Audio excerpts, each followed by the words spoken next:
when you think about nothing, you have to be a little more careful than you normally are, because in fact nothing is a physical concept, because it's the absence of something, and something is a physical concept. And what we've learned over the last 100 years is that nothing is much more complicated than we would have imagined otherwise.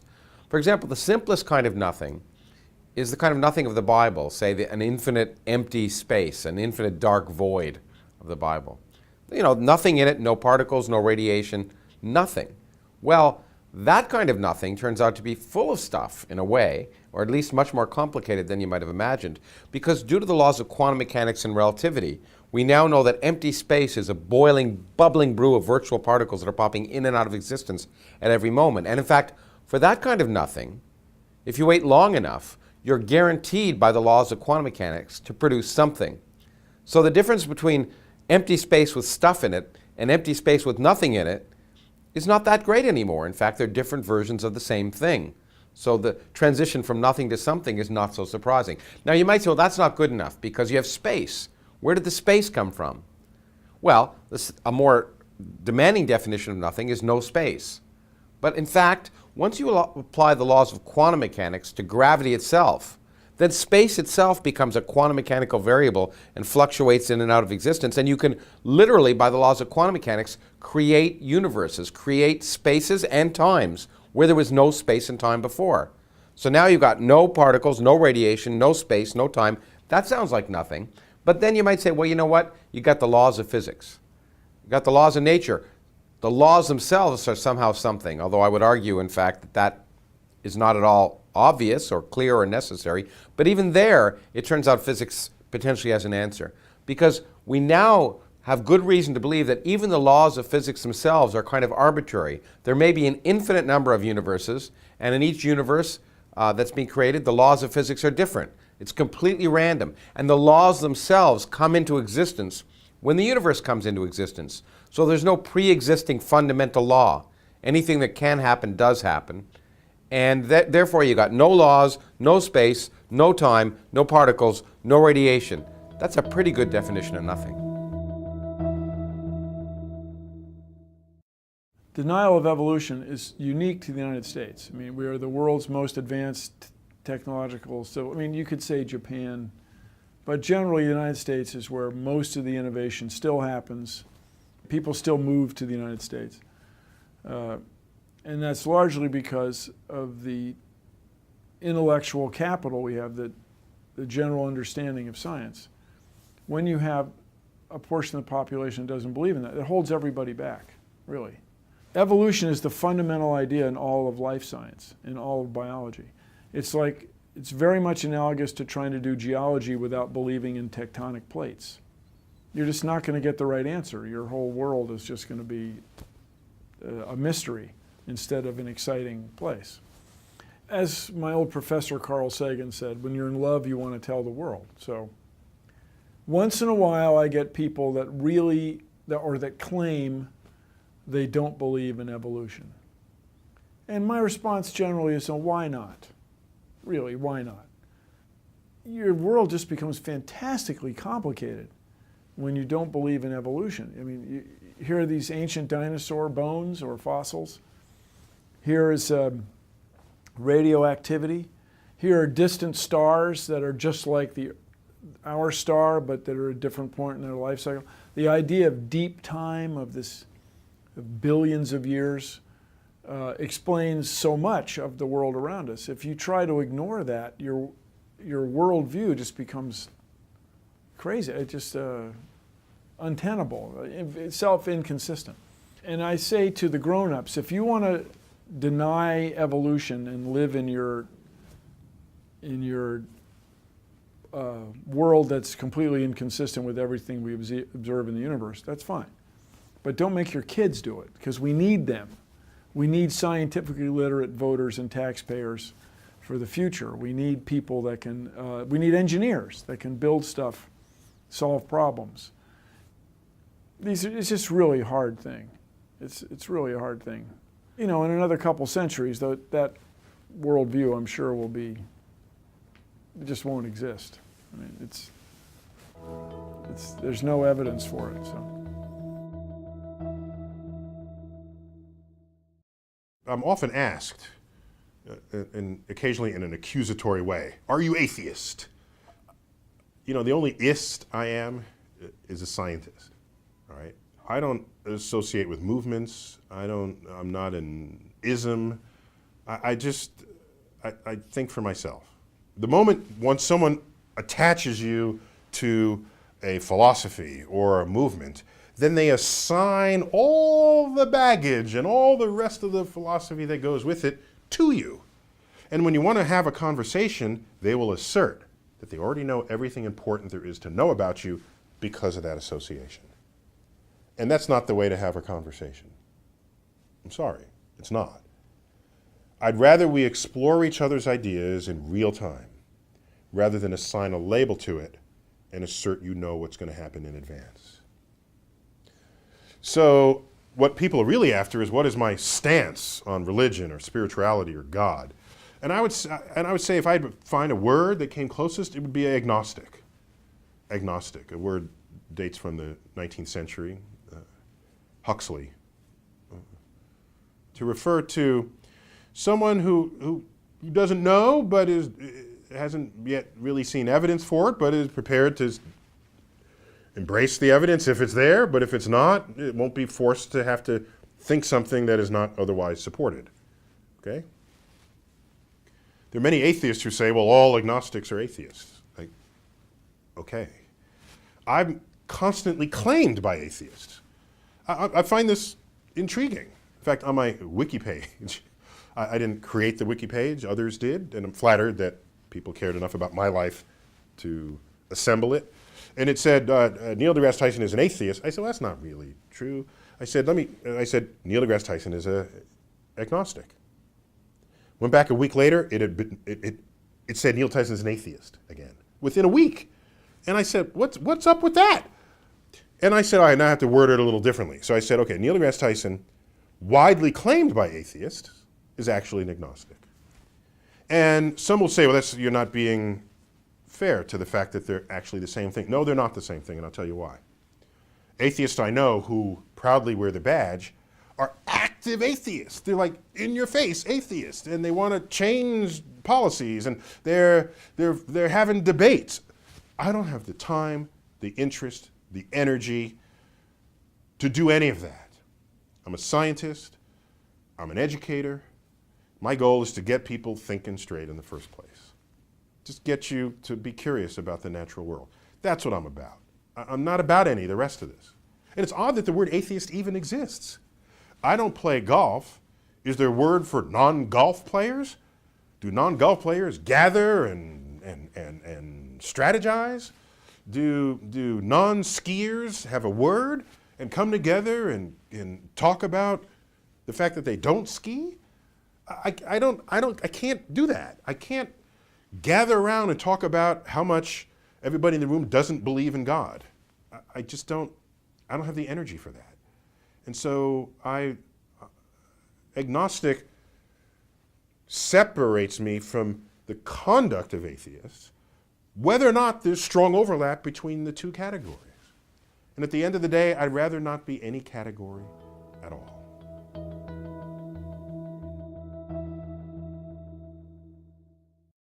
What is it that distinguishes us from, cavemen?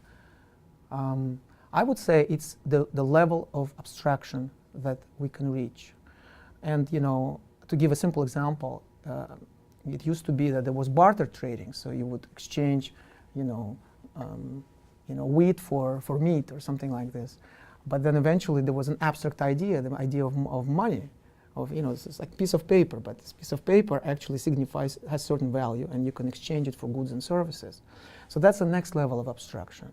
But now we are dealing with even higher level of abstraction, because I don't actually see money that much. I see a piece of plastic, a credit card, so I swipe my credit card. So suddenly, that's the next level of abstraction. So this credit card somehow has become this abstract entity which carries money, which itself carries certain wealth, right? And now we're going even deeper. Now money could be nothing but a line of code which appears in a Bitcoin ledger. So that's the kind of progression, that's the kind of evolution that I'm talking about, the evolution of abstraction. And so abstraction is king in this brave new world. And the key to abstraction is mathematics. And I do believe that we will have a better and freer society when we have less math ignorance and we have more understanding of mathematics. And of course, I'm not saying that everyone should become a mathematician. On the contrary, but what I dream of is a society in which, if mathematics is brought up, people don't run away from it. They don't say, "Oh my gosh, this is terrible. I hate mathematics. I don't want to talk about it. I'm scared. I'm frightened." And I understand why people are scared and frightened. It's not their fault. It's because of how mathematics is taught in our schools. But it's a very unfortunate situation when you can't even begin a conversation about mathematics without people saying, "Oh my gosh, I don't want to talk about it." And it's kind of strange because no one would ever say, "I hate literature," or "I hate art," or "I hate music." At least intelligent people would never say that. It's kind of shameful to say that. But it's perfectly okay in our society to say, I hate mathematics. So that's where I think there's so much work that can be done and needs to be done. And so what I dream of is a society in which it's not that everyone has a PhD in mathematics, but rather I would like to live in a society in which if a mathematics is brought up, someone would say, "Oh, mathematics is interesting. How do I find out more? Can you give me a gist of the idea? I'm not scared of it. I'm curious about it. The way I'm curious about solar system, about the atoms and the DNA, all these things which are in our collective consciousness, in our public discourse, which are no simpler than mathematical concepts. Mathematical concepts are no more complicated than these concepts in physics and biology that are in the air, that we are aware of. So I would like people to be aware of this, of these mathematical ideas. I would like them to be more and more aware of how mathematics invades our lives, how it's controlling our lives, be it through things we discussed earlier or through things like algorithms that we face when we go and buy a book on Amazon or rent a movie on Netflix. I mean, in all of these instances, we are presented with recommendations and things like that, which are based on sophisticated algorithms. And I do believe that if we understand better how mathematics works, how mathematics enters our lives, we will be better equipped to deal with the challenges that this brave new world presents to us. Neutrinos are a type of elementary particles. In fact, they're the most common type of matter particle, but they don't interact very much with the environment. That means they're hard to pin down. So as we're sitting here, trillions of these particles are zipping through our bodies, and there's nothing we can do about it. And there's a small chance, maybe 25% chance, that over the course of a person's lifetime, there'd be one interaction of one neutrino with an atom in your body. Luckily, these particles don't cause any harm and they don't leave any trace as they pass through our bodies, right through the Earth, and vast distances across the universe. So they really are ghostly, elusive bits of matter that are produced often when nuclear reactions happen, for example, in the core of the sun or in a nuclear reactor on Earth. As well as when a massive star explodes at the end of its lifetime as a gigantic supernova explosion. Back in 1987, this massive star exploded at the end of its life in a satellite galaxy of the Milky Way. And when that happened, astronomers, starting with a couple of observers based in Chile, happened to notice this star suddenly brighten pretty much overnight. And they realized that something was going on, and indeed it continued to brighten, and it was quickly recognized as a supernova explosion, the nearest one that we know about in some 400 years, pretty much since the invention of the telescope. So that made it a big deal. And yet it was not quite in our galaxy. And our neutrino detectors back in 1987 were just sensitive enough that 3 different neutrino detectors around the world registered a total of a couple of dozen particles. So just 2 dozen events that were recorded, 2 dozen neutrinos coming from this massive explosion, really allowed us for the first time to confirm the physics of what happens when a star explodes at the end of its life. Because these particles don't interact with much, they can escape from the site of mayhem, basically from the core of the explosion, unhindered, and reach us, and therefore confirm directly what's going on there. So the energies of the neutrinos that were detected, for example, were consistent with the predictions that astrophysicists had for supernova explosions. So that allowed them to sort of confirm some basic overall facts about what a supernova explosion entails. Now, when a massive star explodes at the end of its life, it could either collapse into a black hole, collapse all the way into a black hole, or it could halt at what we call a neutron star, a ball of neutrons, and that's it. That's the end product. And if the neutrino flux fades away slowly, that suggests that it turned into a neutron star. Whereas if it cuts off very sharply, that would tell us that the star collapsed all the way into a black hole. Now, neutrino physicists are ready and waiting, hoping that one of these days a supernova would explode somewhere in our galaxy, the Milky Way, even if it's on the far side of the Milky Way. And we might not see it because the interstellar dust obscures the visible light. The neutrinos would still get through.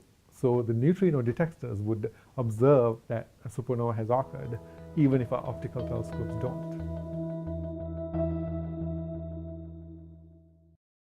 One of the things that museums have been on the vanguard for the last 100 years is the public discussion of evolution, and specifically the evolution of humans.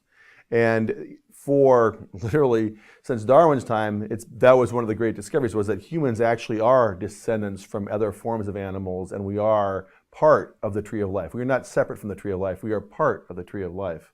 And we've watched the 20th century, this continuous addition of information to that narrative. And now we have, with the genome, the Human Genome Project, we have the ultimate tool for mapping our position in the rest of the tree of life.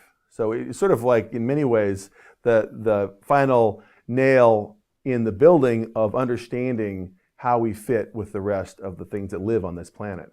I think it's really important that people do understand that evolution is what makes biology make sense. It's what makes all life make sense. So from the museum point of view, it's always been a very important thing to show the actual evidence for evolution. So if you want to have a rational conversation about evolution and creationism, and I have had many rational conversations with creationists who often feel that they haven't seen the evidence for evolution. And museums, again, are the most accessible portal for understanding science that we have. And museums, by presenting dinosaur skeletons and exhibits about human evolution, frame the evidence that we have, the three-dimensional evidence we have for evolution. And I found that to be the most powerful way is to walk through an exhibit and say, here are the elements of evolution manifest. Because, frankly, evolution is not an obvious or intuitive concept. It was an amazing discovery that we're all related, but it was not obvious. It's not obvious that I'm related to a strawberry. But that's the story of evolution. The life on Earth is an amazing story. The planet forms around 4.567 billion years ago. The first rocks that appear to have any chemical evidence of life show up around 3.8 billion years ago. Then by 3.5 billion years ago, we actually see evidence of these bacterial mounds.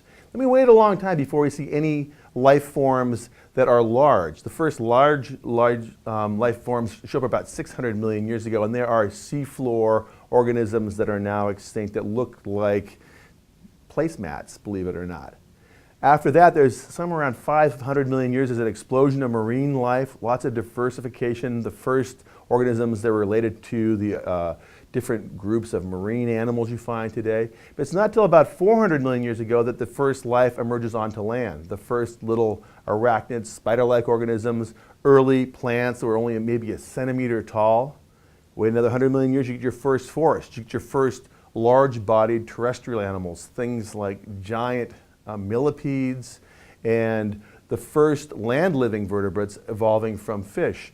Sometime after that, animals, four-legged animals, finally learned how to eat plants. It took a while for the first terrestrial herbivores to appear. That happened somewhere around 300 million years ago.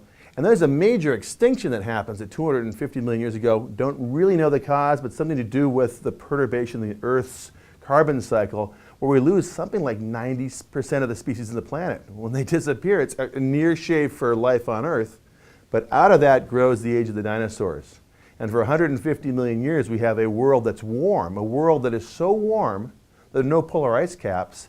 And in that world, a great diversity of animals that start to look familiar to you cohabit with the dinosaurs. We get the first birds, we get the first mammals, we still have these large dinosaurs. And then at 66 million years ago, an asteroid the size of Denver, traveling 20 times the speed of a bullet, crashes into the Yucatan Peninsula and causes a massive extinction of all animals that are larger than dogs on the planet. The recovery from that is the footing for our modern world. That's when we see the evolution of the birds, the mammals we know, marine mammals. And then the temperature starts to cool down, driving forests away, building the ice caps that we know, creating grasslands. And about 8 million years ago, the first humans, ancestors appear in the savannas of Africa and evolve through time and eventually colonize the world, arriving here in North America about 13,000 years ago and create agriculture and domestication of animals about 10,000 years ago in cities. And eventually we learned to dig and use fossil fuels a couple hundred years ago and create the great civilizations we live in now.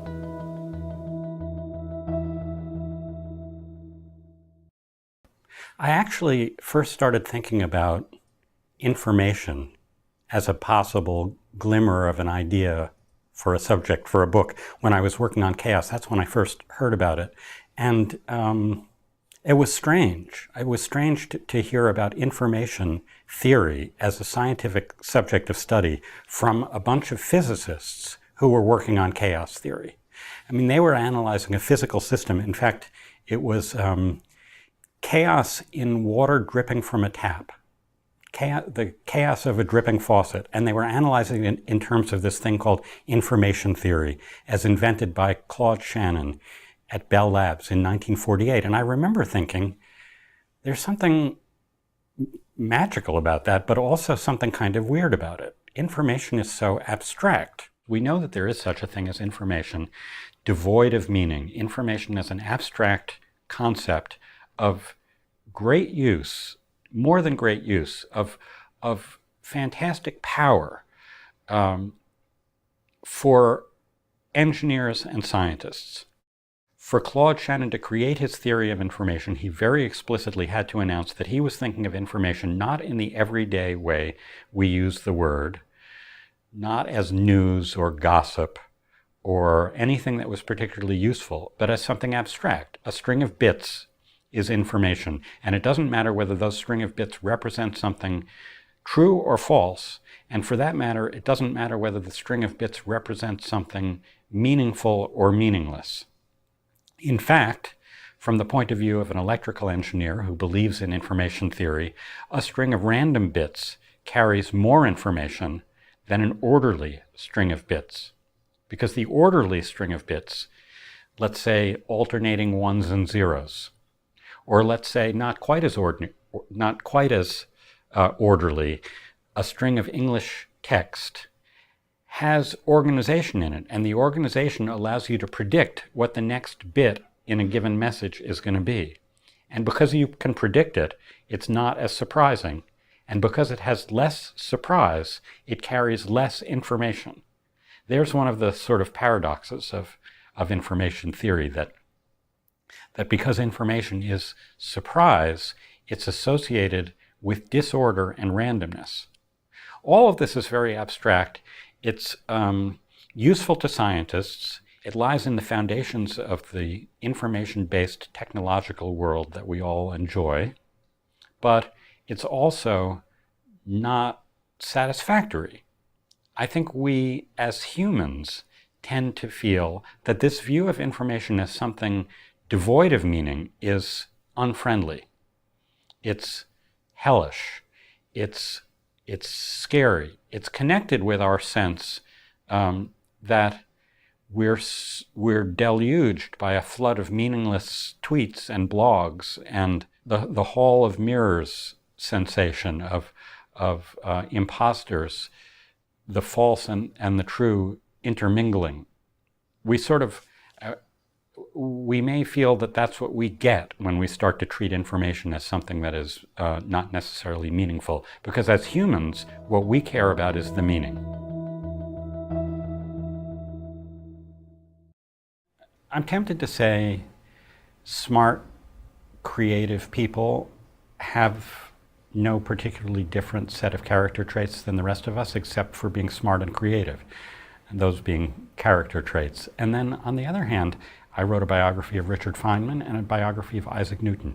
Now there are two great scientific geniuses whose characters were, in some superficial ways, completely different. Isaac Newton was solitary, antisocial, I think unpleasant, bitter, fought with his friends as much as with his enemies. Richard Feynman was gregarious, funny, a great dancer, loved women.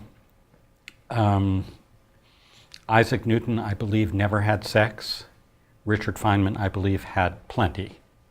So you can't generalize there. On the other hand, they were both, as I tried to get in their heads, understand their minds, the nature of their genius, I sort of felt I was seeing things that they had in common. And they were things that had to do with aloneness.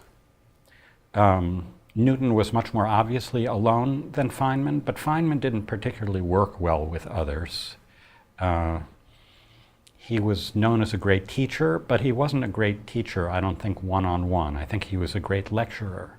I think he was a great communicator. But when it came time to make the great discoveries of science, he was alone in his head.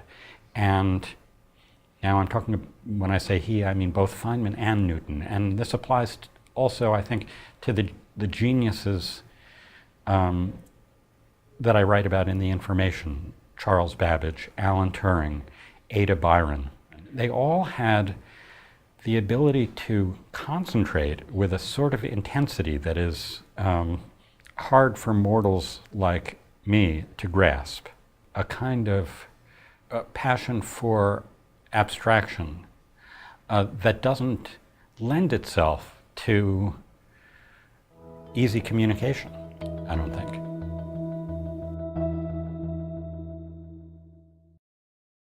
Big data is not an unmitigated good, like many things in society, in fact, probably all things. It comes with risks as well, and it comes with a dark side. And one dark side, of course, is privacy. That exists today, it'll exist tomorrow. Maybe it gets bigger with big data as well. But there's something else to play for, something else that's a little bit more troubling still, and that is, if you will, propensity. It is big data algorithms making a prediction of what you are likely to do before you've actually done it. Now, the criminal justice system has never really dealt with this sort of problem before.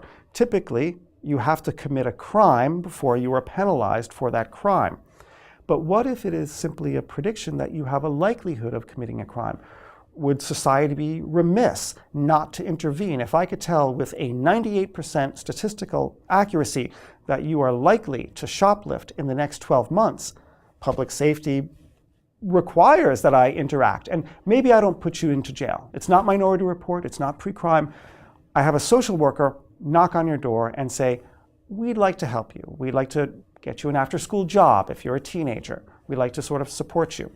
Well, that sounds like it's a benefit, but in reality, if you think about it, this person is going to be stigmatized in the eye of his peers, school teachers, parents. In fact, he'll probably feel stigmatized in his own eyes and feel badly, and we might even encourage the sort of behavior that we want to prevent. The point is that he will have been a victim of a prediction about him, and he could rightly say, I will be the 2% that will not shoplift, that I'll exercise my moral choice. So the solution seems to be, in a big data world, we want to somehow sanctify the notion of the human volition, of human free will, and to preserve that as a central attribute.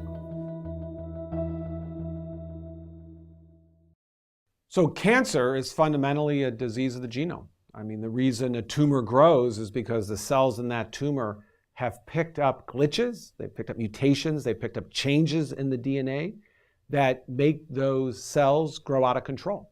It's like pressing an accelerator in a car and just keep it going. It just grows and grows and grows and grows. And the reason why is because something's broken in the genome.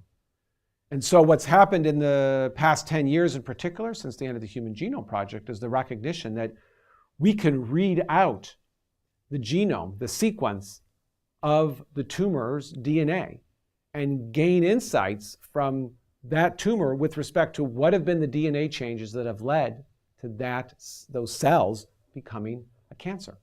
And that is being done on a very large scale in many countries around the world, here included in the United States, where literally very defined cancers are being studied. Hundreds of specimens are being collected from people, and those genomes of those tumors are being read out and have all that data be put on the internet for scientists to be able to collect it all and analyze it. And we are learning a tremendous amount about cancer in many very interesting and surprising ways. And among the many things that are happening is it's giving us insights about how to better classify different types of cancer and different subtypes of cancer.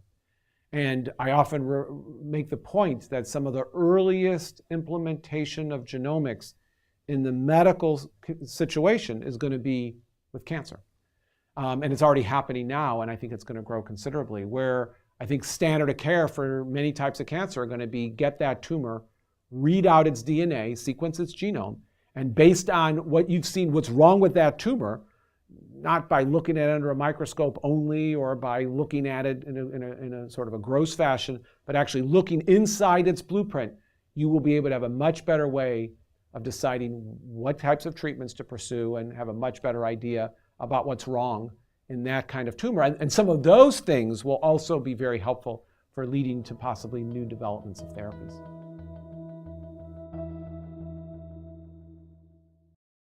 So Moore's law is sort of the law of the computer industry that says compute power doubles every 24 months or so. And that's sort of put out there by experts in technology development as sort of the prototype. That's the thing that you really shoot for, Moore's law, but nobody ever keeps up with Moore's law except the computer industry. So it's saying we actually track and have been tracking really the past 15 years in terms of the cost for DNA sequencing. And trying our best to keep up with Moore's law. And we actually did keep up with Moore's law really quite effectively near the end of the Genome Project, and even in a number of years, about 4 or 5 years after the Genome Project, using the old-fashioned method that we used to use for DNA sequencing. But we had sufficiently industrialized those methods that it actually allowed us to keep up with Moore's law. And then what happened? About 2007, our major groups switched over to these fancy new methods. They're called next generation DNA sequencing methods. And almost overnight, and have just continued to do it up to the present time, they outstrip Moore's law by far. And it's really been truly remarkable. The costs of DNA sequencing have plummeted tremendously, so that first human genome sequence that was completed 10 years ago cost $1 billion. And now we can sequence a human genome today in a matter of a day or two. And it costs well under $10,000, really just a few $1,000s. And if you follow the curves, which we've been following, you can see, particularly over the last 6 years, we have outpaced Moore's law by far. So among the many exciting developments in genomics, really continues to be new technologies for sequencing DNA. We've come a long way and have incredibly powerful methods today, but there's new ones coming, and we continue to invest in the development of new technologies because we see the importance of it. There's a particular new methodology that's getting a lot of attention in the genomics community these days. It's called nanopore sequencing. It really is just these molecules that sit in lipid bilayers, and the strands of DNA sort of get pulled through it, and literally we're able to detect every single base on that DNA ladder one at a time as it gets pulled through the nanopore. It's just way cool. But what's particularly cool about it is that the technologies can be reduced to really small form. And one of the companies that's manufacturing is releasing an instrument this year that basically looks like a USB device. In fact, it is a USB device. It's a little bit bigger than a thumb drive. And literally it plugs into the USB port of a laptop computer. And I haven't seen it operate yet, but I'm told it can sequence a human genome in something like a day. We'll have to see when it's released how it really performs. But the notion, and whether it's that company, or whether it's this year, whether it's another company that's another year, it's not science fiction to believe that we will have these little USB devices sitting in our laptop that can read out human genome sequences in the next year or 2 or 3. One of the things I think is particularly cool with this first company that's launching these USB devices is that the company tells me that the USB device that will sequence a human genome will work equally well in a PC or a Macintosh computer, which makes me think they've thought of everything. This age is characterized by just astonishing technological progress, by the appearance every day of examples of science fiction become reality. Driverless cars. It's important to keep in mind, George Jetson actually drove his vehicle to work every day. So in this case, we're actually outstripping some examples of science fiction. We've got smartphones that talk back to us. It's kind of like the computer on Star Trek that would figure out what Kirk wanted and give it to him. We've got the world Jeopardy champion, no longer a human being, it's a computer these days. So in area after area, autonomous vehicles, natural language processing, humanoid robotics, speech synthesis, unstructured search, we're seeing examples of science fiction becoming reality after decades of slow, steady, really uninspiring incremental progress in a lot of these areas. The achievements we're seeing now remind me a lot of Hemingway's wonderful quote about how a person goes broke. He says it's gradually and then suddenly. So for me, the second machine age is the sudden period that we're in right now, where we've got these continuous examples of science fiction becoming reality. And from all the technology geeks that I've talked to, the very clear message that I keep hearing is all that stuff that you're seeing today, these are not the crowning achievements of the second machine age. These are the warm-up acts. We ain't seen nothing yet.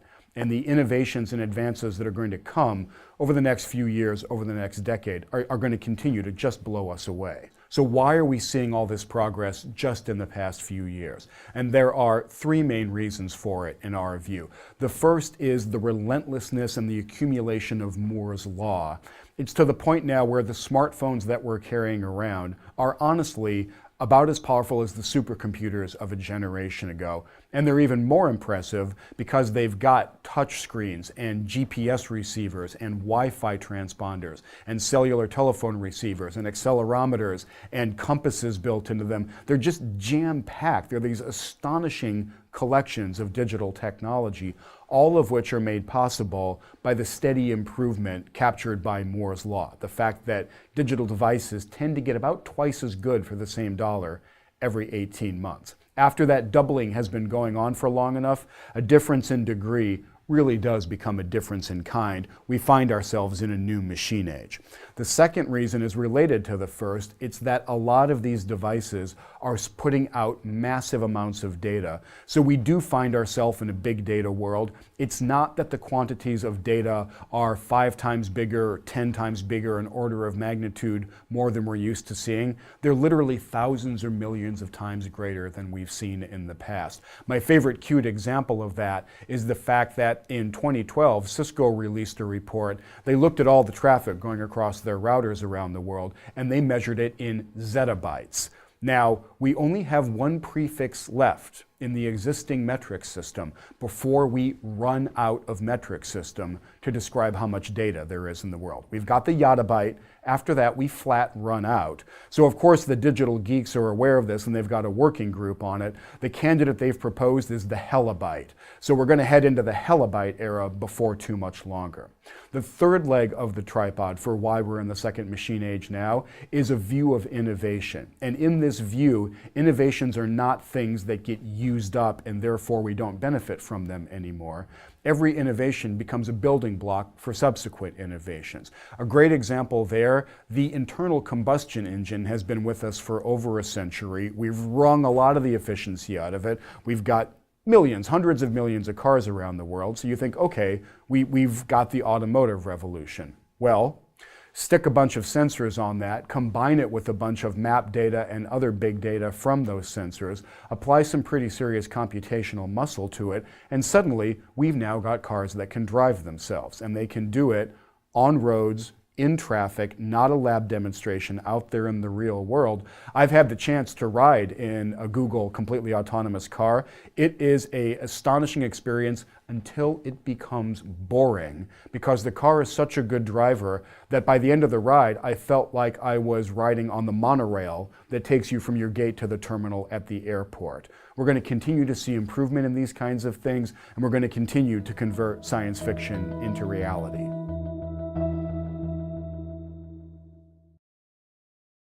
Whenever people ask me what my favorite spreads are in the book, it's a little bit like which are your favorite children. You sort of love them all for different reasons. One of the ones that kind of emerged in the course of doing the project is someone just anecdotally was in our office one day and showed me a presentation they were giving, and in the presentation was this picture of the old FBI filing system from the 50s of the women with little card catalogs in this vast sort of warehouse. And I thought it's such a cool picture and so much the opposite of our idea of how we store data today.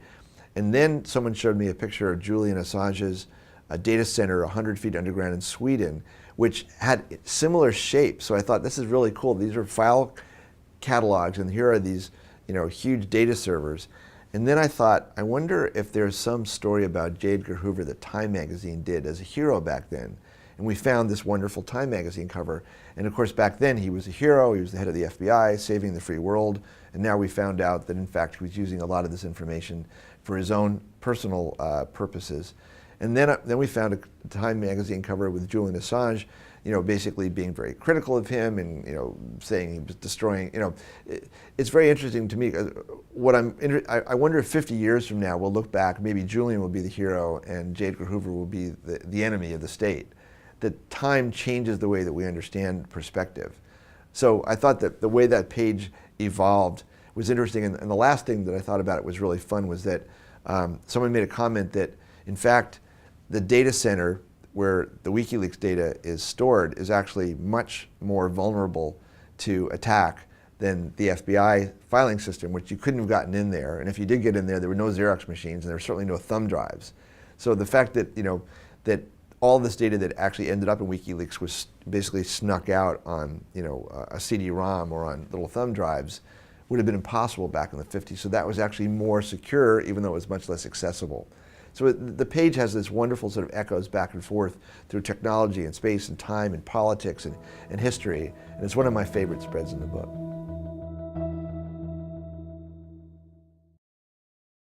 In any relationship that matters to us, emotions play a major role.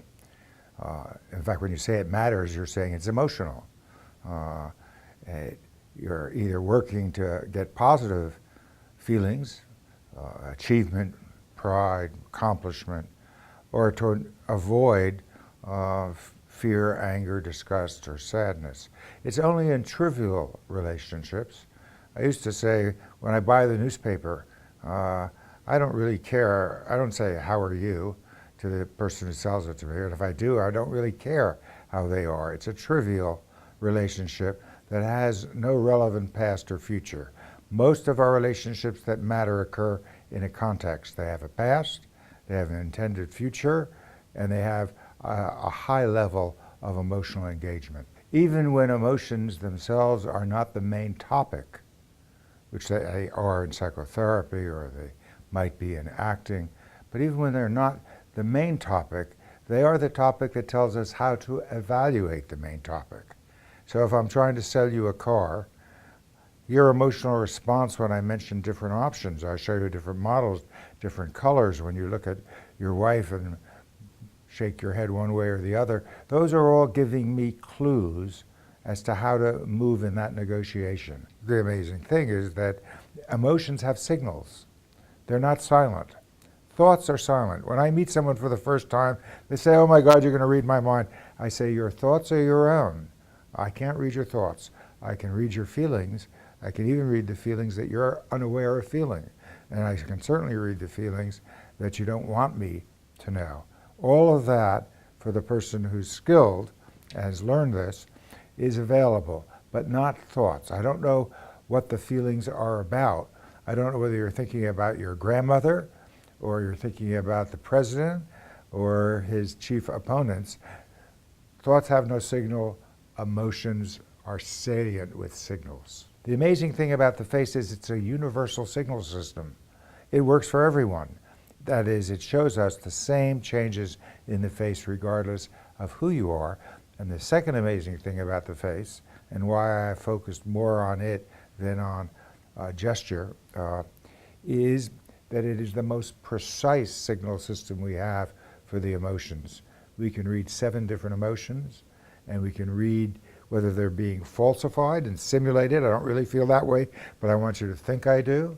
Or whether they are genuine expressions. And if they're genuine, are they ones that you are aware of? Or are you not even aware of what you're feeling? Or are you aware of it and trying to conceal it from me? So I invite you to join my mentor workshop, where you can learn more about micro expressions, subtle expressions, and other aspects of nonverbal communication.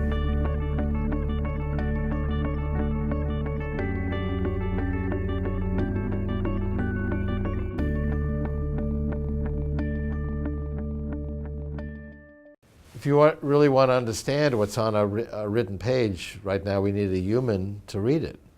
That's very slow. We will get, I believe, technology very soon that can actually do a pretty good job of reading natural language documents. Watson shows that that's feasible. If you consider Watson was actually able to read Wikipedia and understand it well enough to play a game of this Jeopardy, which is a complex, subtle, ambiguous game of language, and got a higher score than the best 2 human players put together. And its knowledge was not programmed fact by fact in Lisp or some computer language. It just read Wikipedia and other encyclopedias, 200 million pages of natural language documents, and didn't do a perfect job of understanding it, and didn't do a perfect job of answering the questions, but was better than the best 2 humans put together from having read natural language documents. That's very impressive. That's coming to a search engine near you. These major search engines like Google are not just going to be using keywords with synonyms. They're going to actually read for understanding the concepts. Because if you think about searching, there's a lot of information now that's ignored, which is the meaning of all these documents, which is why they were created. So if you can have a computer even do a job that's maybe mediocre compared to human, but then can apply the scale of computation. So I mean, Watson, if it read 1 page, it's not as good as you are, but it didn't read 1 page. It read 200 million pages. You and I can't begin to do that. Watson's now reading all medical literature, every medical journal article, every medical book, major medical blogs, and will be an expert diagnostician and medical consultant that has read everything. No human can do that. So that's where we're headed. Our search engines will actually also know us very well. We will let them listen in on our conversations, verbal, written. They'll watch everything we're reading and writing and saying and hearing. And then they'll be like an assistant. It'll say, oh, you were talking about how you can get this supplement phosphatidylcholine into the cells yesterday in that conversation with Joe.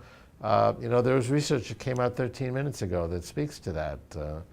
It'll be an assistant that helps you through the day, will answer your questions before you ask them, or even before you realize you have a question.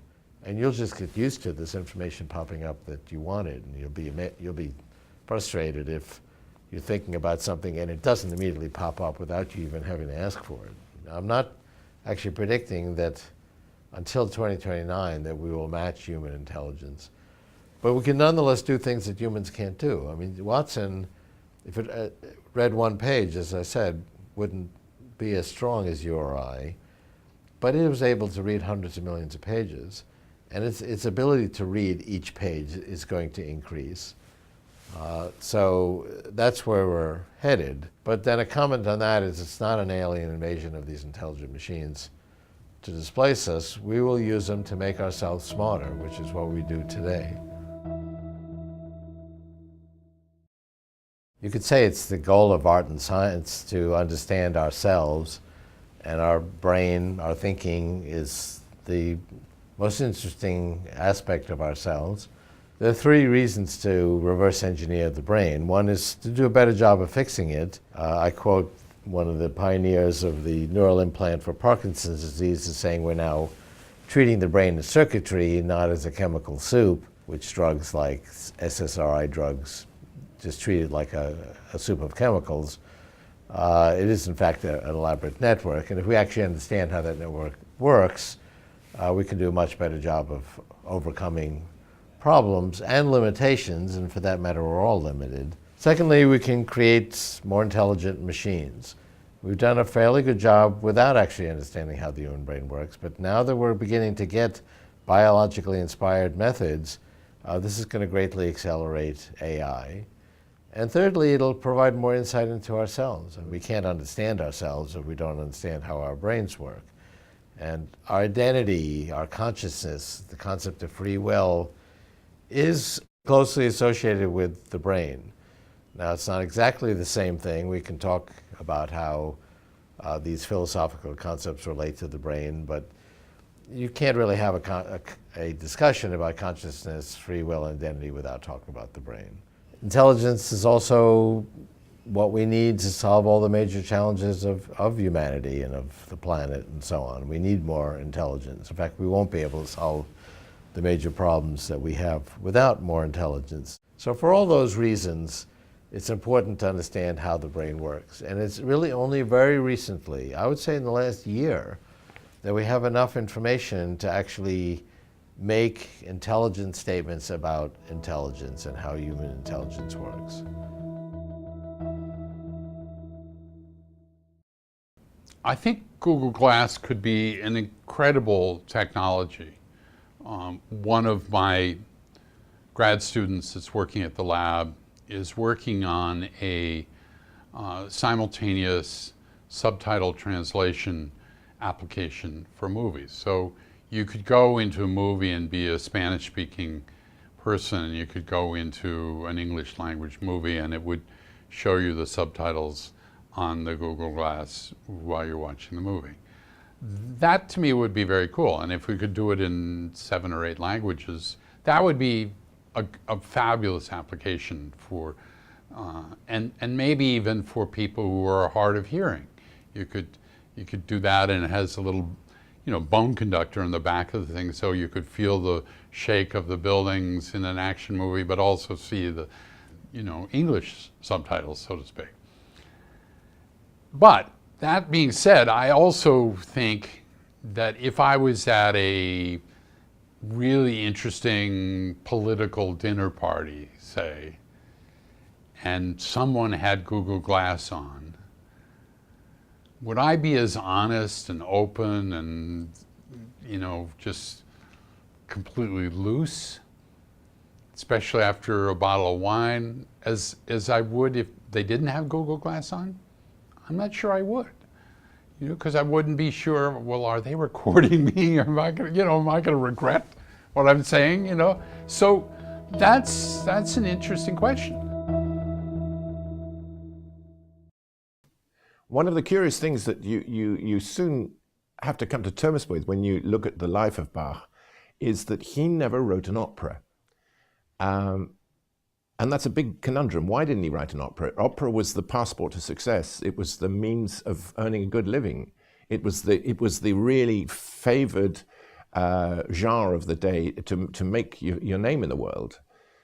And yet he went away from it. I mean, was it because he never really heard any opera? That can't be the case. There were several opportunities in his life when he could have heard opera, starting from the time when he was an adolescent living in Lüneburg, not so very far south of Hamburg, where there was a flourishing opera house, and Handel and Mattheson all performed there, and Telemann later was very much involved in it. Was it because he had an allergy towards opera, because he thought it was somehow uninteresting as a genre? I mean, he talks sometimes disparagingly about those little ditties that they go on performed at the Dresden Opera, when he says, shall we go and hear them, to his eldest son. I don't think it's anything to do with that. I think it's to do with something much more profound, which is that opera by then, I'm talking about the early 1720s, 1730s, had already if you like, taken a wrong turning. When you think of how fantastically innovative opera was at its inception back in the 1600s, with people like Monteverdi above all, where it was a type of through-composed utterance in musical terms, natural speech rhythms, and also closed-form dance and the basics of what later became an aria.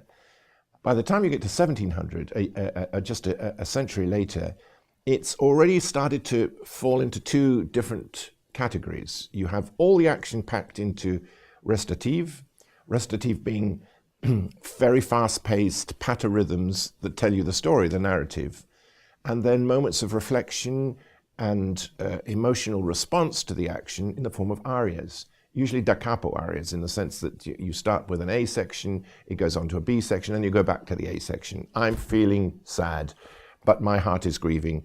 I feel still sadder, and so on.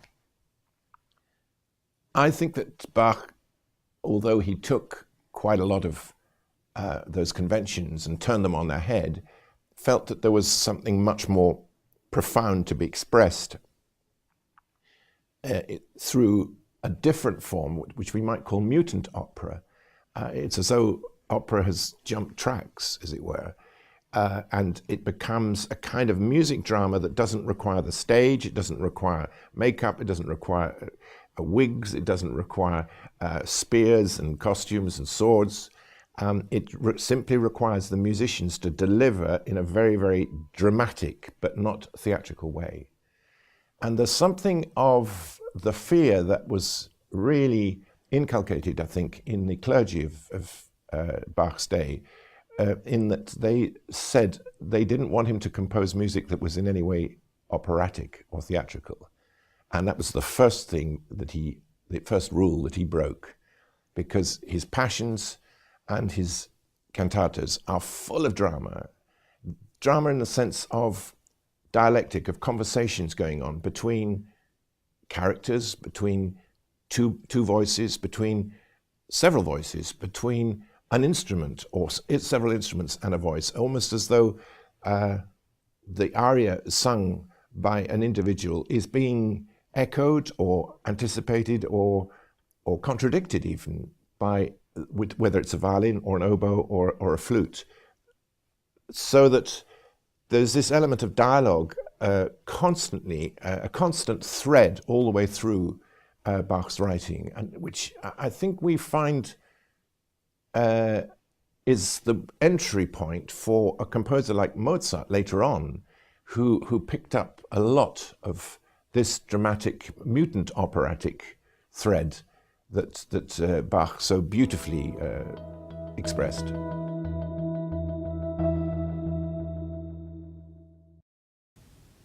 I think it was Beethoven who said that Bach, meaning a brook, is a misnomer. He really was a sea or an ocean into which so much music poured.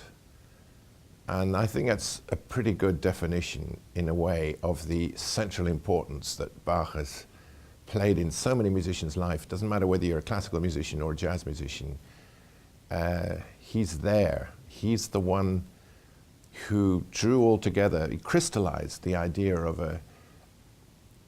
an independent, autonomous piece of music, and a music made up of so many different complex strands, a horizontal movement of melody and rhythm, and a vertical alignment of harmonic progressions, and the harmony that's thereby created by the counterpoint, the interplay of the voices, is what gives it a special flavor. And it's both unbelievably sensuous in Bach's case, and also symbolic of his faith, because it's the symbol of the cross, the horizontal and the vertical alignment of two planes of sound, which creates the cross, which as a Lutheran was vitally important to him.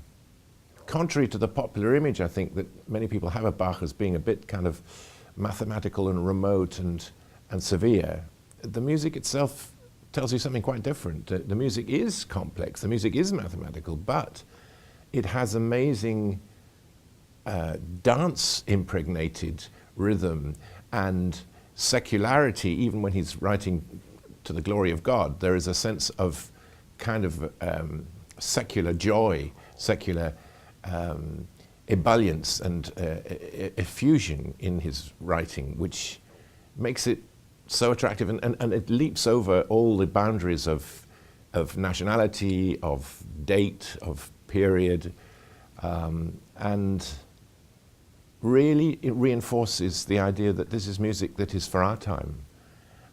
I feel this particularly strongly as regards the church cantatas that he wrote. We've got about 200 of them. There may have been many more that have got lost in the sands of time, that either were burnt or used as to light fires or just perished. They're extraordinary pieces because, in a way, you could think nothing more irrelevant to our times, because they were written for a very specific moment in a church service within the liturgy of a parochial liturgy in a provincial town in Germany. And yet there is something about the way that Bach formulates his music that leaps over all those obstacles and those divisions and speaks to us very directly now. And I think it's representative of his urgent need to communicate and to impart his own feelings, not just to be a compliant servant of the clergy of the church, but to have his own views as to how the Christian doctrine appeals to him, and also how he thinks it applies to his fellow man. Because there's no doubt about it, he puts his own spin on the texts. And that, I suppose, begs the whole question of the relationship between music and text. Music is not always the compliant hand servant, the maid servant of text. It can operate according to its own rules, and it can function quite differently and in counterpoint to the text it's supposed to be elucidating. And never is this more true in the case of Bach, where, you know, the sermon would be delivered by the preacher, and it would be laying down the law of the particular theme of the week, which is based on the Gospels or the Epistle. But the moment that Bach gets his hands on it, he can then alter the speed of delivery, he can alter the repetitions, the emphases, the way it comes over as a rather like a rhetorician, like somebody who is giving a speech, but a speech encrusted with the extra richness that music brings as a result of the interplay of all the factors of music: the harmony, the counterpoint, the polyphony, the orchestration, the individual timbre of instruments, the tessitura, all these things which make it incredibly rich and a highly developed form of human utterance. I think there's been a slightly deplorable tendency amongst Bach's biographers to paint Bach, the human being, in a very complimentary light, to imply that great music requires a great man and a great human being and a great personality to be behind it. Well, of course great music requires a creator, but it doesn't have to be a paragon, he doesn't have to be a paragon of virtue, and Bach certainly wasn't. The more that one discovers about him, the more one discovers that he was a deeply flawed character, that even though we have very, very few family records and letters to go on, there are incidents that keep cropping up in his life, almost a repetitive pattern of antagonistic behavior between him and authority, the authorities for whom he worked. He was very combative. He really took them on. But I think we can trace it back really to his earliest times. All right, he started off in a presumably very happy family situation with both parents living, but he didn't go to school very often. We have a lot of records of truancy. Now why? Why was he not at school? That's one big question. Then comes the double shock of both parents dying before he's 10, and his upheaval rooted as he was in Eisenach. He's now uprooted, and he goes to live with his elder brother, Johann Christoph, a few miles away in Ohrdruf. And suddenly his grades shoot up. A reaction to his orphanhood, who knows? But the more I've been able to delve into the circumstances and the context of his schooling, the worse it becomes. It looks as if the schools, both the first two schools that he was involved in, were prone to very modern sounding difficulties of overcrowding in classrooms, shortage of textbooks, hooliganism in the classroom, lobbing of bricks through windows, chasing of the girls, coming to school with daggers and spears, and a good deal of unpleasant bullying and sadistic behavior. There was one particular schoolmaster of Bach's when he was in Ohrdruf, and he was probably then only about 11 or 12, who was known as the bully and the sadist of the school, and eventually he got handed his cards and he left, but not before inflicting God knows what damage on his pupils. And this is a theme that goes all the way through Bach's schooling, and we can't say with assurance, well, he was damaged, but it does come out in certain ways. For example, in his very first job, that was when he was organist in Arnstadt, he gets into a quarrel with a bassoonist. He writes a piece of music with a rather difficult couple of riffs for the bassoon, and the bassoonist obviously makes a complete mess of it. He can't handle it. So Bach swears at him and calls him something pretty rude, and the guy reacts by setting upon him in the market square. He comes at him with a cudgel, and Bach draws his sword and defends himself. And there's tremendous fisticuffs, which is only broken up by the onlookers. And Bach goes off to his employers and says, "What's all that? You've got to protect me." And they don't.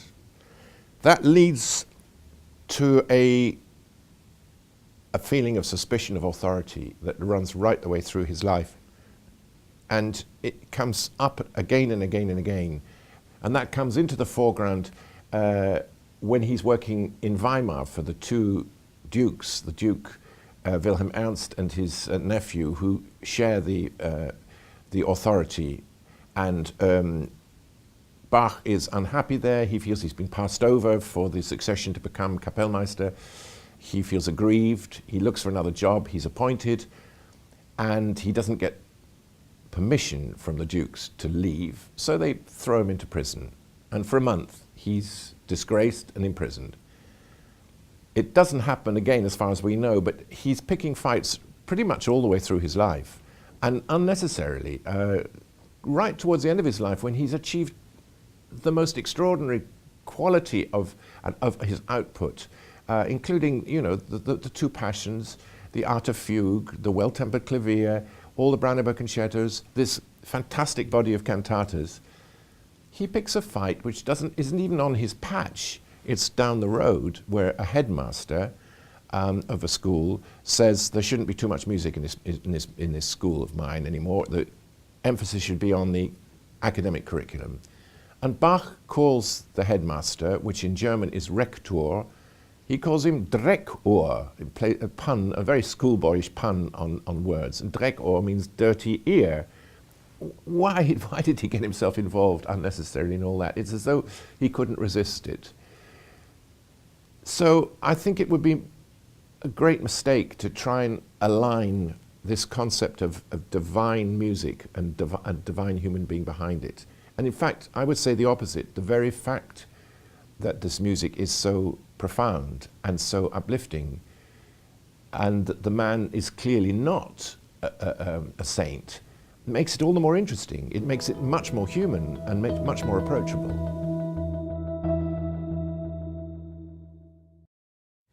Several years ago, I got to be very interested in honeybees and the extraordinary talent that they have for dancing. They're better dancers than us. They've been doing it a lot longer, and they certainly seem to have dance as their culture to a greater extent than probably any other species. So I got to thinking about whether there was a way to work with honeybees collaboratively making use of their dance in a way that would choreograph it as we do amongst ourselves for human audiences. So what I did was I studied extensively the language of bees, the language by which they indicate to others where flowers are to be found so that others can then go and find those flowers and in the process of pollinating them, bring back more nectar or more pollen for the hive. I worked out where hives were in the city of San Francisco relative to places that I might plant flowers, and then mapped out specifically where the flowers should be planted as a way of choreographing, of marking in their own language what sorts of moves might follow others in a way that, aesthetically speaking, to me at least, seemed like it might appeal to them. All of this was done with total freedom as far as the bees were concerned to follow my suggestions or not, and also without any sort of obligation to perform for us.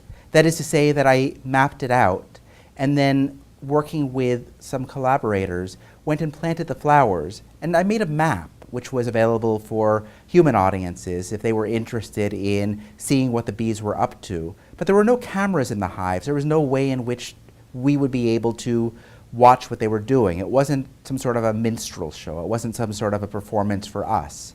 It was a performance that was offered to the bees for their own amusement, for their own interest, their own edification, such that then they might find the aesthetic in their dance and move beyond simply using dance in a utilitarian way for finding where flowers were, to making that an integral part of their culture at the level of art in our culture. I often start any project by asking a naive question.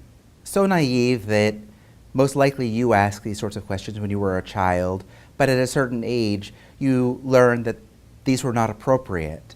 Or even if you ask them to yourself, you never really followed through to try to see what would happen if you were to do something that was kind of patently absurd. In the case of the Honeybee Ballet, I had the question of whether I could choreograph a ballet for another species, communicating across species in a way that might facilitate a greater, deeper relationship between us, especially at a time where colony collapse disorder was effectively, through our use of pesticides, destroying their habitat. Was there a way in which we could find some sort of a common ground? And dance is such an essential part of what we do as humans that I thought that perhaps I could offer that to the bees as something that they could participate in as well. So, asking that question, could I choreograph a ballet for another species, for honeybees? I don't know any of them. I've never talked to them. I know only about them as much as I've ever read. But realizing that their language is incredibly sophisticated, arguably as sophisticated as ours according to their culture, according to their needs, that I could find that common ground.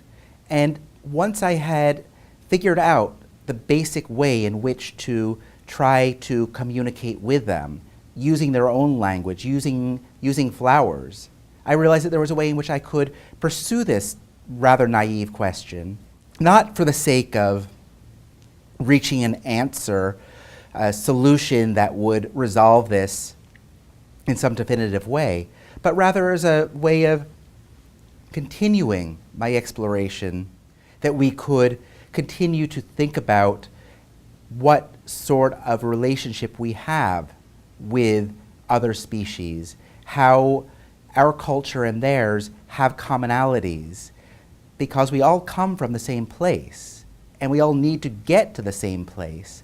So how do we do that?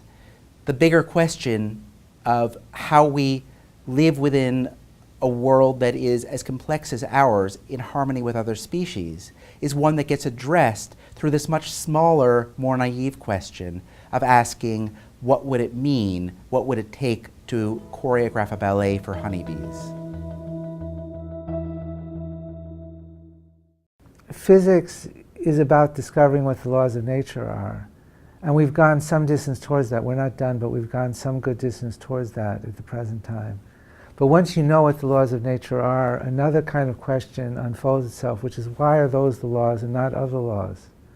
For example, the laws that we understand, the Standard Model of Particle Physics describes all the fundamental particles and their interactions, has about 30 numbers, which you just have to put in as a result of measuring them by experiment. The masses of the different particles, the quarks, the electrons, the neutrinos, the strengths of the fundamental forces, various numbers like that. And the model works dramatically well, as the recent experiments at the Large Hadron Collider show. Why are those numbers what they are in our universe? Why is the mass of the electron what it is and not 12 times larger or half the size? There are dozens of questions like this. So I developed cosmological natural selection to try to give an evolutionary account of this, so that there would be a history back before the Big Bang in which these numbers could change and evolve through a series of events like the Big Bang. And there could be an explanation akin to natural selection. Just like you want to know, why do people have 2 legs and not 3 legs or 5 legs or 4 legs or 6 legs? There's an evolutionary reason for that. A certain kind of fitness has been improved over many, many generations. And similarly, there could be a notion of fitness of the laws of nature, which would improve over many generations. And cosmological natural selection was an example of a theory of that kind. I realized that the only methodology we had in science, or the best methodology we had in science for explaining how choices have been made in the system to lead to a lot of structure, because one of the mysteries is why our universe is so structured as it is on so many scales, from organic molecules and biomolecules up to vast arrays of clusters of galaxies. There's enormous structure on such a wide range of scales. And that turns out to be tied to the values of these constants of the Standard Model of Particle Physics. And so why is that? And I realized that the only methodology that was really successful for explaining how choices were made in nature, such as to lead to an improbable amount of structure, is natural selection. So for natural selection, we need reproduction. And there was a hypothesis lying around that universes reproduce through black holes, that inside black holes, rather than there being singularities where time ends, there were basically the births of new regions of space and time which could become new universes. And I took over that hypothesis and took over the hypothesis that maybe the laws of nature change slightly, which has been made by Johnny Wheeler in the 1960s, and just added a little bit, which is that those changes should be very small so that there can be accumulation of fitness. It leads to a prediction or an observation that after many, many generations, the population of universes should be fine-tuned to maximize the production of black holes.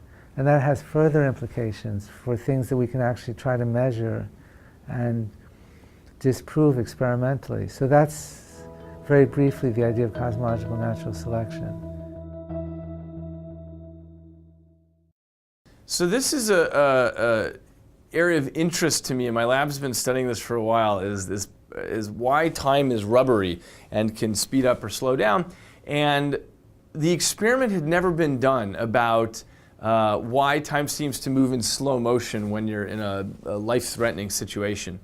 But I'd talked to so many people, and I'd experienced it myself, that I wanted to study that. So I found a way to study it by dropping people from a 150-foot tall tower and measuring their time perception on the way down. And that, plus several other experiments we did in my lab, led me to understand that people don't actually see time in slow motion during an event. Instead, it's a completely retrospective assessment. In other words, when you're in a life-threatening situation, your brain writes down memory much more densely. And then retrospectively, when you look at that, you have so many details that you don't normally have that it seems as though it must have lasted a very long time. That's the only interpretation your brain can make. So time, your assessment of how long something took, has a lot to do with how much energy your brain has to burn during the event and how much footage you have of the event. We all know about the psychopath's enhanced killer instinct, their finely tuned vulnerability antennae. But it may surprise you to know that there are some situations in which psychopaths are actually more adept at saving lives than they are at taking them. So let me give you an example of what I mean by that, okay? Imagine you've got a train and it's hurtling down a track. In its path, 5 people are trapped on the line and cannot escape. Fortunately, you can flick a switch which diverts the train down a fork in that track away from those 5 people, but at a price. There is another person trapped down that fork and the train will kill them instead. Question: should you flick the switch? Now, most people have little trouble deciding what to do under those circumstances. Though the thought of flicking the switch isn't exactly a nice one, the utilitarian choice, as it were, killing just the one person instead of the 5, represents the least worst option, okay? But now let me give you a variation. You've got a train speeding out of control down a track, and it's going to plough into 5 people on the line. But this time you are standing behind a very large stranger on a footbridge above that track. The only way to save the people is to heave the stranger over. He will fall to a certain death, but his considerable bulk will block the train, saving 5 lives.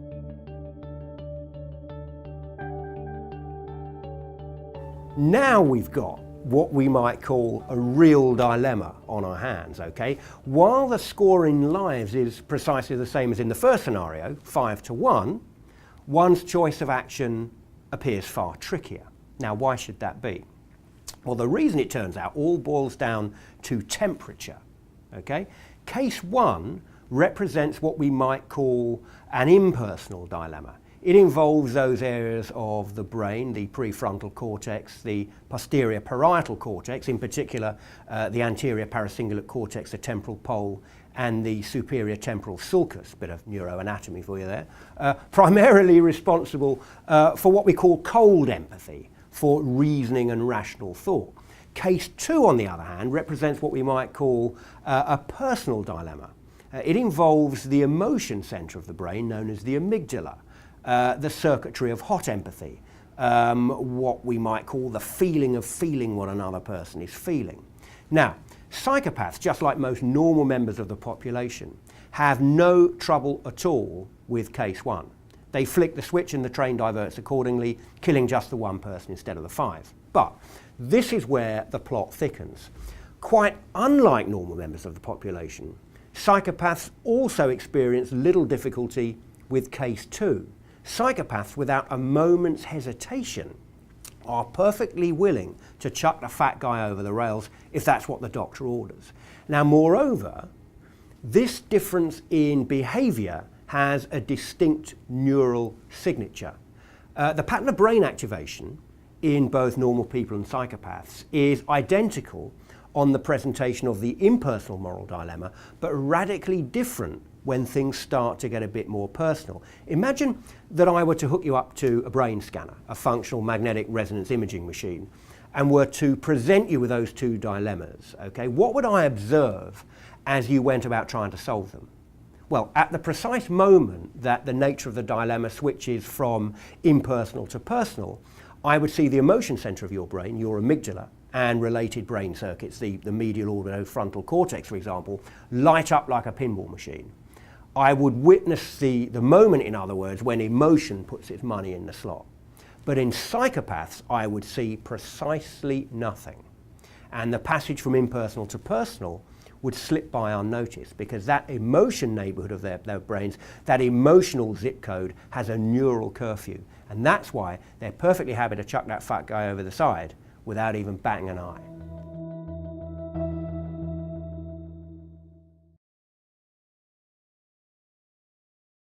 I think there's more than one reason why adolescents are more at risk. Now, first and foremost is it's a stressful period of time.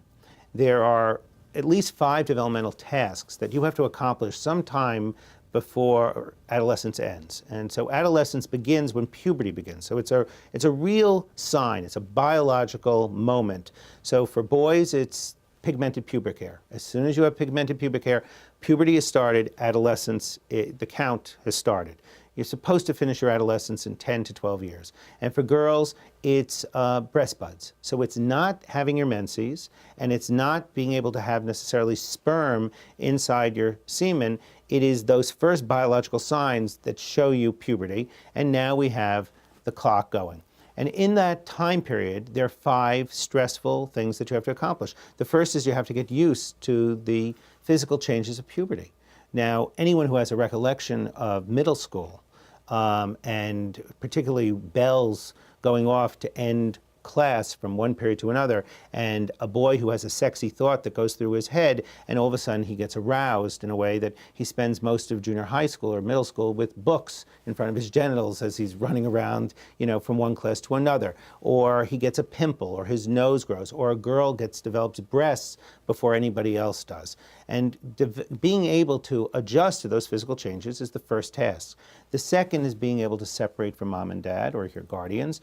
And typically teenagers have, different tastes in music, different tastes in politics, different tastes in clothing. And if we look at billboards in the United States of clothing, whether it's Abercrombie and Fitch, or if it's Calvin Klein, they are always adolescent or pre-adolescent looking kids who have clothes that are very different than the adults are wearing. So that when I was younger, you wore tight clothes when you were a teenager. When my kids became teenagers, they started wearing very baggy clothes that were very different, that 3 people could fit into the pair of pants. And so moving away and testing those things and being able to have a healthy separation is one of the important parts, which if you're healthy, have a healthy separation, you can actually eat with your mom and dad and they can say something stupid and you don't get excited because you realize that they're separate from you. The third is the development of a social network, which for boys very often at younger ages is about sports or hobbies. And for girls, they're a little more sophisticated. They socialize in concentric circles, so the coolest kids are in the middle, but you might hang out with the girl who's a very good athlete on the hockey field, and you might be cool with the girl who's a great math student in math class. And then next is you have to have vocational or educational goals. So when you're younger, it might be U.S. history, but by the time you're 22 or 23, you have to have some idea of what you want to do with your life. And so someone who's 40 and has never really had one career and keeps moving from one to another is being very adolescent. And the last one is sexual orientation. So even if you've never had physical intercourse, the fact is that by the time you're 23, 22, 24, you should know what's turning you on, because the biggest sex organ we have is between our ears. It's our brain. And that's what we know is turning us on or turning us off. So people who say they're still looking for themselves or exploring, their fluidity of their sexuality at 40 or 30, it's really being very adolescent. So you have those 5 developmental tasks, which are stressful, but on top of that, you have these brain changes. Those 2 things combined clearly makes the teenage years not only filled with more angst, but clearly at more risk for real depression. There's 2 areas that we should just talk about. Okay. And one of them is, what's the big deal if you have depression? And if one doesn't accept how real these disorders are, one then does that at the peril of the teenage patient or your child if they're an adolescent. And that is, or yourself, because you can understand why teenagers or adolescents, the mantra is, I want to be the same. I want to be just like everyone else. And for the parent, it's very often, it's just a phase. Hopefully they'll outgrow it. And the danger for that is that if you get sick when you're in high school and you are too tired in the morning to wake up, or you can't concentrate, or you don't have the motivation to study, you very quickly will start to fail. And you'll either have to go to summer school, or you'll be kicked off the football team, you'll lose the coveted seat at the right table in the cafeteria, and very often you lose out. You're no longer on that curve that everyone else is on, and it's very hard, even if you get treatment, to get back up, versus an adult who gets sick, who gets depression. Well, what's the big deal? It'll take me a few weeks to get well, but if I don't go out for dinner with my friends, or I stop playing tennis with the group of guys I play tennis with, you know, nothing terrible will happen. They'll forgive me, and I won't get fired from my job, and most probably my wife won't leave me, but my girlfriend might if I was 16 years old because I'm so grumpy and irritable. And so there's a tremendous cost. And the second piece is that teenagers, when they're depressed, get hopeless. And when they get hopeless, that's when they try to hurt themselves. And the fact that 5,000 teenagers kill themselves every year between the ages of 14 and 24 in the United States is criminal as far as I'm concerned. And the leading cause of death among teenagers is accidents. The second is homicide, and the third is suicide. In New York, by the way, suicide is number 2 because we can't get a hold of handguns here. So these are all psychiatric outcomes because people who have ADHD have more car accidents, and their car accidents are 3 times more expensive than kids who don't have it. And people who have depression are, you know, much more likely not only to complete suicide, but to attempt suicide. Everybody seems to think that Obama is in his heart an atheist and in his heart a skeptic. The church he belonged to in Chicago is a whack job church. It's about equal to Palin's church. Granted, he hasn't been as religious as, do we know off the top of our heads the most religious president in history in terms of references to God, and in terms of appearing in churches? Who the most religious president in history was? It's an interesting answer, and I get this information from NPR, so it's probably not slanted in the way you'd think. The most religious president in history, in terms of appearances in churches and mentions of the Bible, was Clinton. Bill Clinton is the most religious president we've had. He beats George Bush hands down, and he beats Carter, who, you know, was a born-again Christian. He beats him hands down. So Obama does that too. I mean, the 9/11 thing, maybe appropriately, he read from the Bible. But you have 2 choices with Obama.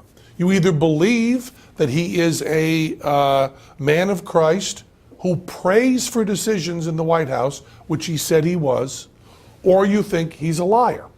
And I'm surprised by the number of atheists, free thinkers, that support Obama, and their argument is essentially he's lying about being religious because you have to do that to be elected. I'm not happy with either one of those. I mean, Obama is wicked smart. He's a wicked good talker. There is no doubt in my mind that his heart is in the right place. Unfortunately, I think that about almost every president we've had, but I think he wants to do good. I don't think there's any malicious quality to him at all, but I think in some sense he's a believer or he's a liar. So 1 to 10, I rate him pretty high on the skepticism, maybe a 6 or a 7, but I rate him that way because somewhere in my heart I think he might be lying about being religious, and that's horrible. It's a horrible reason to like somebody. I like him because he may be a liar. Horrible. Michelle Bachmann's blasphemy is greater than anything I've ever accomplished. I have tried with friends to say the most blasphemous sentence I can possibly say. And it does not come close to the blasphemy of Michelle Bachmann saying that earthquakes and hurricanes were the way God was trying to get the attention of politicians. I cannot imagine a serious religious person reading that quote or hearing that quote and saying, yeah, right on. It is solipsistic, it is opportunistic, it is cynical. It is deep and it is wrong and it is an insult to religious people everywhere. For an atheist, it's a burlesque. It's a little bit of a joke. You can dismiss her. But I can't see it as an atheist. I see it through my father's eyes. You know, my father was a Christian his whole life. And if he had heard Michelle Bachmann say that, he would have looked away from the TV. The idea that you would lightly state that people were suffering and dying in order to prove that God was on the side of one politician is sickening. The only reason that Bachmann and Rick Perry are able to say this stuff is because of a magic word. And this magic word is Christian. And if you look back in history, the word Christian doesn't really appear in the way we use it today until the anti-abortion debate in the 60s. When you had 1890, end of the 19th century, your top three highest paid speakers, the highest paid speakers were atheists speaking about atheism. Robert Ingersoll, number one, Mark Twain, number two, Huxley, number three. Ingersoll was the great infidel, the great skeptic, the atheist. Mark Twain, of course, and these are people speaking on. He was not reading from Huck Finn. He was reading from Letters from Earth. He was reading atheist stuff. And Huxley, of course, Darwin's pit bull, I guess bulldog at that time. I think of it as pit bull. There was a real sense of atheism being an important point. They were invited to the White House, and the reason was that Catholics were terrified of Baptists, who were terrified of Pentecostals, who were terrified of Lutherans, who were terrified of evangelicals, the whole list. There wasn't a feeling of Christian. The founding fathers were very afraid of Baptists taking over from the Pentecostals. Everybody was afraid of the Catholics. So you had this divided thing. If we still had that, if we still were dividing people by sex, like we should be, sects, like we should be, one of the largest groups in this country would be atheists. By the USA Today poll, I think it was 22%, 20%. Even the lowest polls put it at 8%, okay? The next highest would be Catholics, and they'd be knocking around 20, you know? Then you've got all your divided up categories. And then abortion happens, a legalized abortion, and some very smart people, very forward-thinking people, decided we can never fight abortion if it's the Catholics fighting the Protestants, or fighting the Baptists, fighting the Pentecostals, fighting it. We have to get them under one tent. And there's a great book on this called The History of Free Thought. These are not my ideas. They pull this tent together and they kind of create the word Christian. And then Carter with Born Again Christian really helps with the word Christian. So what they've really done is they've taken very different philosophies. I mean, Catholicism and Protestantism are very different philosophies, very different, you know, and they've pulled it together to make this term Christian, which are people that don't agree at all, and they say, I'm doing a Christian message. So Michelle Bachmann and Rick Perry, just 40 years ago, really recently, would have been terrified to speak about their God and their church. Because the second they said they were Baptist, the second they said they were Pentecostal, the second they said they were Lutheran, all the other people fall away. But now they've got this magic word Christian. And I am helping make it worse, because by using the word atheist, I am separating that even more from Christian. I'm doing a broader umbrella, and I'm making theist atheist. And if you do theist atheist, the theists win completely. You know, what I should be doing if I were a political thinker, if I were someone that was interested in movements, which I'm not, I'm against them. If I wasn't for individual thinking, I would be one of those people who was saying, using a term like free thinker or open-minded. And I would be gathering this umbrella that included people who self-identify as agnostic, atheist, against organized religion. I would get the Wiccans in there. I would get as many people as possible. And I could probably pump that up to 25%. And then I would be also saying, well, you know, the Muslims are very different from the Jews, who are very different from the Catholics, who are very different from all of that. But what's going to happen, and because I'm not interested in tactical play, but rather in telling the truth, we are going to get theist to atheist. But you can't imagine, we can't imagine in 1965 a Baptist politician talking about religion and where they go to church if they have to use the word Baptist. It's using the word Christian that allows this craziness to happen. Also, because I am an optimist, to the point of being incorrect, to the point of not being realistic. It's what flushes over me. It's what I feel in my heart is optimism. I tend to go with something Christopher Hitchens said, and I don't remember where he said it. It could have even been in personal conversation. I don't know. But Hitchens said that what we're seeing with this incredible, crazy religious stuff is the death throes.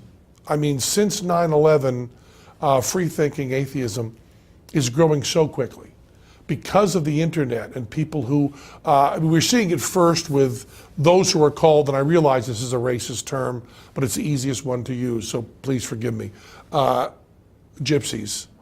We're seeing it with the Amish. We're seeing it with the Hasidics. All the groups that try to stay as a subset of America and keep their own traditions are going away. And Elvis chipped away at them, and malls chipped away at them, but the internet's going to take them down. It's just too hard to keep your children cloistered. They're going to hear Katy Perry. There's just no way to stop it. They're going to see video like this. You know, once you've gotten on the internet to see Katy Perry, it's not hard to fall over to the big thing. It's the same keyboard, it's the same screen, it's the same everything, and that information gets out there. And I think that everybody knows that, and everybody feels that. So those who are religious, you're seeing a desperate, terrified clawing, and that's the only way you can explain Michelle Bachmann and Rick Perry, is the combination of desperation coupled with the magic protective word of Christian. The problem is a movement of individuals is not going to have the muscle of a cohesive movement of people who believe they're right. And I'm not willing to lie to fight them. I want individuals who disagree on everything. And I want us to learn to band together for freedom. Band together in order to be different. And that's a much harder thing to sell, but it's all that matters, so we have to do it. Mitt Romney is wearing crazy underwear. He's wearing magic underwear. He is. I mean, under his pants, he is wearing magic underwear. Magic underwear. And he believes that a convicted con man got golden tablets that no one else could see, and sat with an angel to find out that the original Jews of the Bible were living in North America. Crazy, crazy, crazy, crazy, crazy. But just more modern, not more crazy than other religions. Not more crazy than Islam, you know, not more crazy than virgin births and resurrections, not more crazy than any of that stuff. It fascinates me that you can have the Bible Belt and you can have a court trial, and we've seen this. I'm going to use it hypothetically, but you'll know the specifics I'm talking about. I just don't want to talk about that kind of pain directly. It's too unpleasant for me. But hypothetically, you have a Bible Belt where you can have a born-again Christian judge. Born-again Christian judge. I believe the Bible is the literal word of God. There were talking snakes.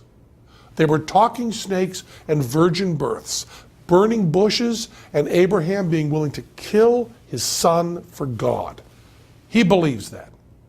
The jury is made up of 12 people who, let's say 10 of them believe that. And 2 of them believe that, but a little less. Your prosecuting attorney believes that.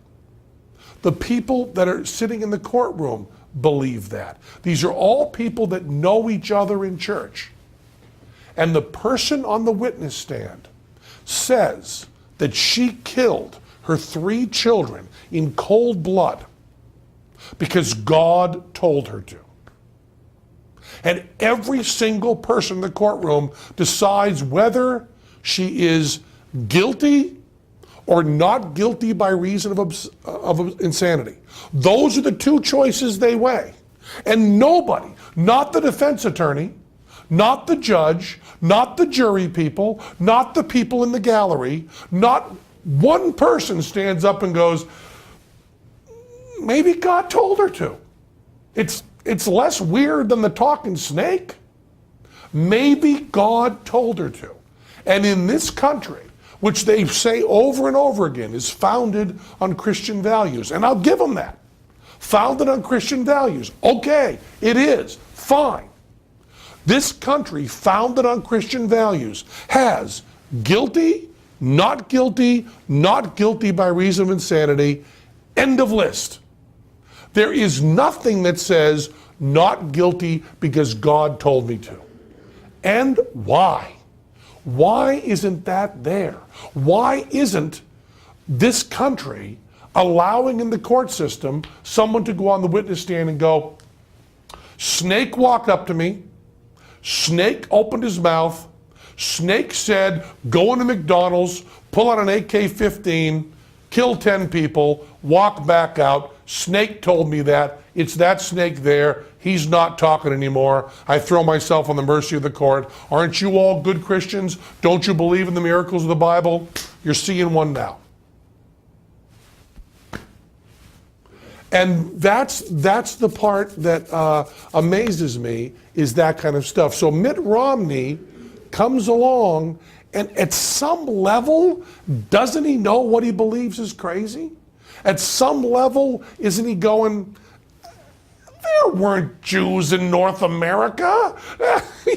You know, that's not where the Garden of Eden was.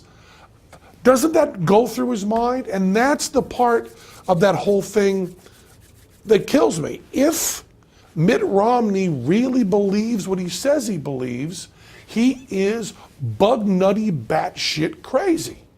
And he's not bug nutty batshit crazy. He's the same as Obama. If Obama believes what he was being taught in that church in Chicago, okay, he is batshit crazy. And Obama is demonstratively not batshit crazy. So we have this weird deal we make with all the politicians where we say, you can say you believe bug nutty batshit crazy shit, and we'll shrug it off because you're clearly not bug nutty batshit crazy. And all I want out of our politicians is for them to just say, you know, a lot of the religious stuff I'm talking about is bug nutty batshit crazy, but I'm not. Because I don't think any of these men and women are crazy. And I'll even give you Michelle Bachmann, I'll even give you Rick Perry, I'll even give you Sarah Palin. I don't have that cynical MSNBC point of view that they are bug nutty batshit crazy. I think they are good people who somehow think that their morality and their love for humanity and their love for their families are tied up in this weird tradition. And when they think that the Bible is the Word of God, I think they mean something else. I sometimes think that many other people are speaking in a code that I've not been given the key to. When someone says to me, I believe in the Bible literally, well, I personally, Penn Jillette, read about a chapter of the Bible a day. I just read through it over and over again. So when someone says they believe in the Word of God literally, I go back and think about Genesis, where people are living to be 900 years old. And I say, bullshit. And then I think about Noah and the flood, killing everybody? God that loves us kills everybody, and he wants to get 2 of every species and 7 of the ones that are clean onto a boat that floats for that amount of time? And I just go, really? Because you don't act that way. You're able to go to Home Depot. You're able to pay with a credit card. You're able to go to Starbucks. You know how to use a computer. Really? Do you really mean that? What do you mean literally? Do you really mean you're going to stone someone to death because they work on the Sabbath? Are you really going to do that? Really, honestly? You're going to take a rock in your hand and throw it at a motherfucker's head because he worked on a Sunday to support his family? Are you really going to do that? If you mix cotton and linen in your clothing, are you really going to go to hell? What do you mean when you say that? And no one's ever answered me. There's a code going on that I need the Rosetta Stone. I need someone to sit me down and go, Penn, when Obama says he went to that church and they talked about all this stuff being literal, what he really meant was, fill in the blank, tell me, what does he really mean? These people are good, honest, smart, not batshit crazy people, so why the fuck are they saying batshit crazy stuff to me?